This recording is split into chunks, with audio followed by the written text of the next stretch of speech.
truck won't start. None of your friends wanna listen to Hank. Well, I can't fix that. No, but I can fix a drink. Pour it on ice, mix it all up and get you feeling right. I can get you buzzed, I can get you smiling, I can make you feel like you're sitting on an island. I can make you feel, I can make you strong. All you gotta do is tell me what you want.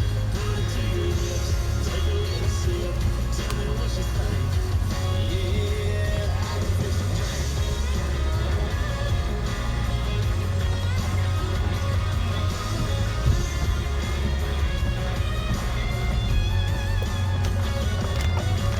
I don't know what's going on with you, but if you got some cheap whiskey and some Mountain Dew, Malibu, Cuervo, Coke in a cup, brother, I can hook you up. I can fix a drink, pour it on ice, mix it all up and get you feeling right. I can get you buzzed, I can get you smiling, I can make you feel like you're sitting on an island. I can make you pretty, or I can make you strong. All you gotta do is tell me what you want. Put it to your lips, take a little sip. Tell me what you think. Yeah, I can fix a drink. Yeah, I can fix a drink.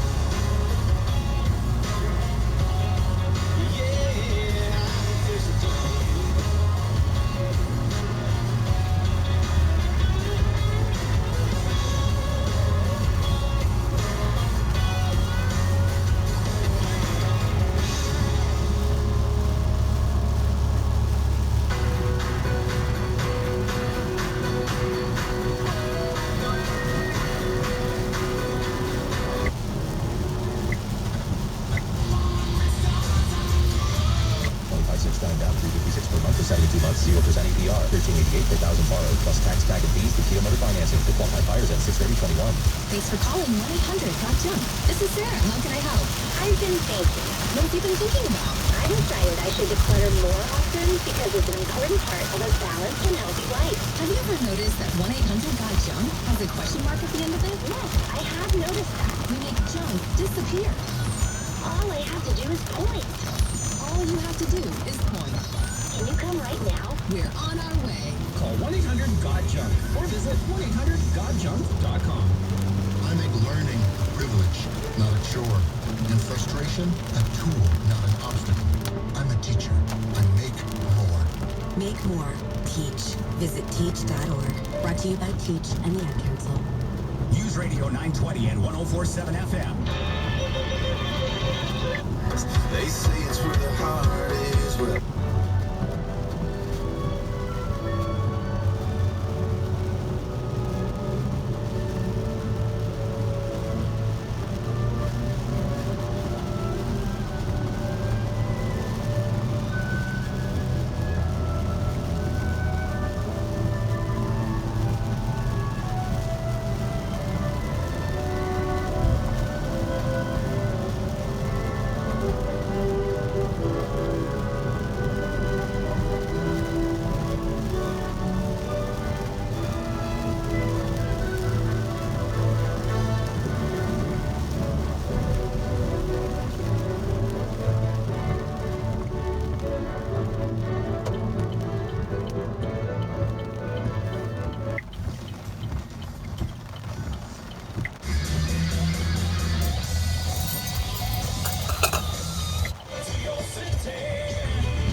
News Roundup Information Overload Hour, 800-941-SEAN. You want to be a part of the program. All right, so I guess it's Wednesday, the big presser with Vladimir Putin.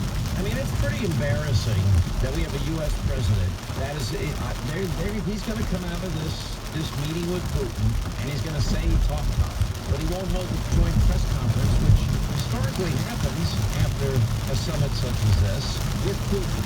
And, you know, I mean, has the lamest of excuse, well, I don't want people to get diverted about who talked the most or who did a better job at the press conference. It's not that. It's because the Joe Biden behind the scenes is not going to be the Joe Biden in front of the cameras.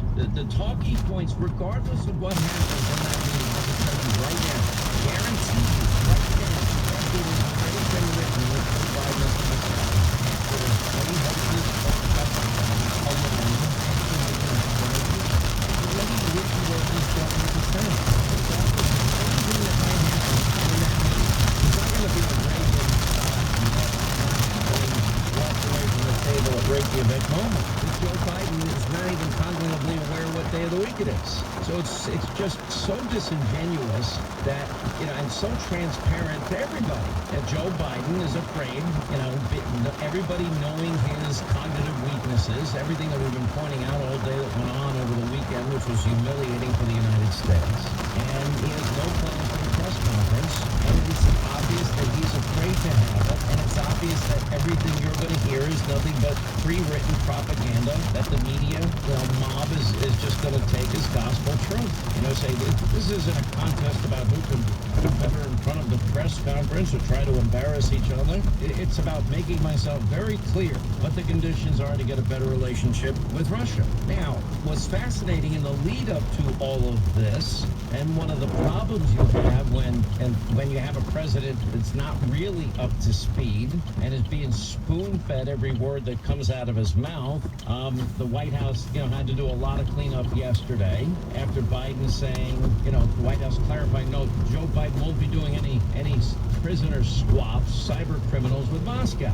Because Biden, when he went rogue on his own, took at face value Vladimir's proposal that he floated to extradite any U.S. ransom hackers to Russia in exchange for sending the Russian hackers, like the Colonial Pipeline, like our meat industry, to the U.S. And Biden immediately entertained the idea. And Biden said that he'd been briefed on the idea in flight and called it a potential sign of progress, only to have his own security advisor note that the U.S. already holds hackers accountable. So, in other words, Joe went off script, and another embarrassing moment. Now, Putin is laughing.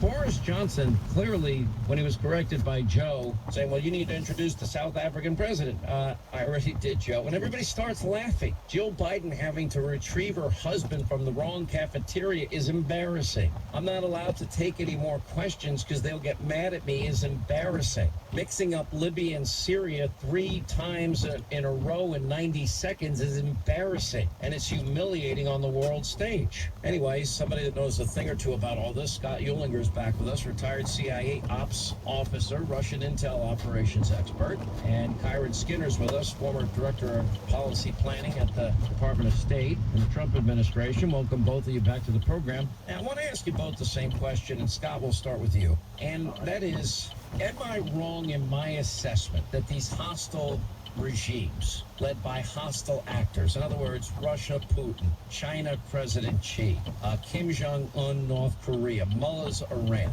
am I wrong in my assessment in that they study American presidents to the very detail, and they have already made assessments on, say, on Joe Biden?